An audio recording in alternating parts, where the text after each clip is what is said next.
Cyber police ठाण्याकडे 91/25 हा एक digital अरेस्टचा गुन्हा होता. यामध्ये फिर्यादी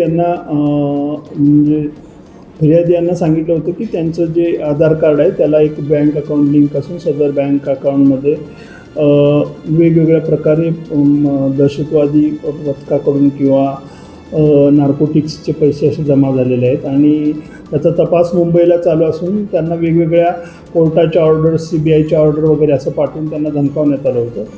तर त्यांनी सदर ह्याच्यात 14 लाख रुपयेची त्यांच्यासोबत फसवणूक झाली होती. सदर गुन्ह्याचा तपास आम्ही माननीय पोलीस आयुक्त रवींद्र सिंघल सर, माननीय जॉईंट CP सर, माननीय आमचे DCP लोहित मतानी सर यांच्या मार्गदर्शनाखाली चालू केला असता APIBC आणि आम्ही सदर गुन्ह्याचा तपास केला. सदर गुन्ह्याच्या तांत्रिक तपासामध्ये असं निष्पन्न झालं की जो फिर्यादी यांना कॉल आला होता तो कॉलचा हँडसेट आणि कॉल जे सिम होतं ते विरारमधील एका महिलेच्या सिमवरून सदरचा कॉल झाला होता.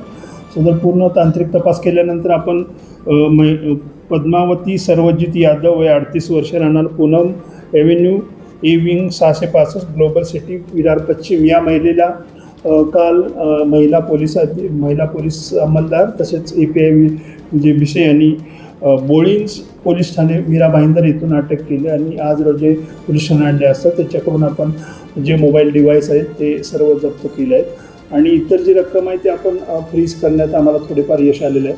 इतर जे साथीदार असतील त्यांना आपण लवकरच अटक करून माननीय न्यायालयाकडून त्याची पोलीस कस्टडी घेऊन तिच्या मार्फतीनेच इतर जे आरोपी असतील त्यांचा आपण तपास करून त्यांनासुद्धा ही गँग मोठी असून ती तपासण्याचा प्रयत्न करू.